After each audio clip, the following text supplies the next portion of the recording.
Magandang gabi mga kapuso. Ako po ang inyong Kuya Kim na magbibigay sa inyo ng trivia sa likod ng mga trending na balita. Tiyak maraming kababaihan ang mapapasana all sa ginawa ng isang binata mula Laguna. Ang pinangregalo niya rito mga sunflower, siya raw mismo ang nagtanim.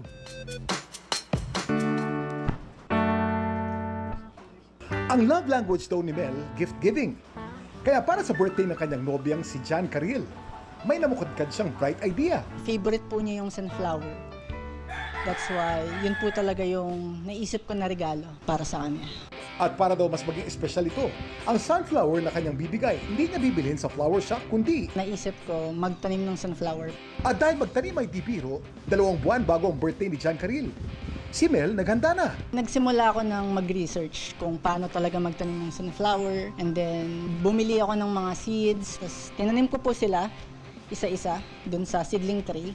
Para daw gumanda ang tubo ng mga tinanim na sunflower, Dinidiligan ko po sila everyday. Yung gamit ko timba, kasi wala kaming mahabang hose para umabot dun sa bubong namin. at matapos ang 50 days, ang mga sunflower na pinaghirapang itanim ni Mel, namukadkad na. Lahat sila nag-germinate. Yun nga lang, Medyo na misalign po ako, medyo lumagpas po nung birthday niya. mabuti na lang daw at ang pag-bloom ng kanyang mga sunflower, sumakto naman daw sa kanilang monthsary. Kaya blooming daw si John nang tinanggap ito. Kuya Kim, ano na?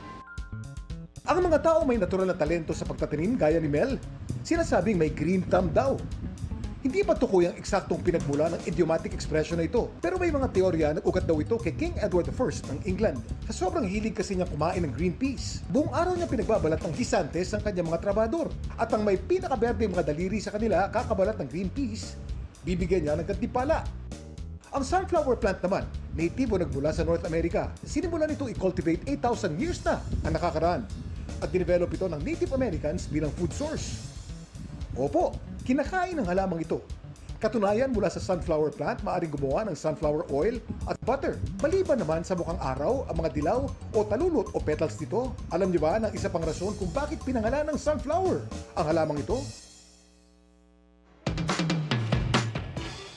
Alam niyo ba na ang sun o araw nakakaapekto sa behavior ng mga sunflower? Ang mga young sunflower kasi sinusundan ito mula sunrise hanggang sunset, kung saan ang araw doon din nakaharap ang sunflower. Ang tawag dito ay heliotropism. Isa sa mga rason kung bakit nangyayari ito ay dahil sa circadian rhythm ng halaman o yung kanyang body clock. Nakakaapekto rin sa paggalaw ng sunflower ang plant hormone na auxin. Kapag ang araw ay nasa isang panig, ang auxin ay naiipon sa kabilang panig ng bulaklak. Kaya lumilihis ang tangkay nito papunta sa araw. Pero tumitigil ito sa pagsunod sa araw kapag tumatanda na ang bulaklak. Ang mukha ng sunflower ay nananatili na lang na nakaharap sa silangan. Samantala, para malaman ang trivia sa likod ng viral na balita, post o comment lang, #Kuya Kim, ano na? Laging tandaan, kimportante ang may alam. Ako po si Kuya Kim at sagot ko kayo 24 oras.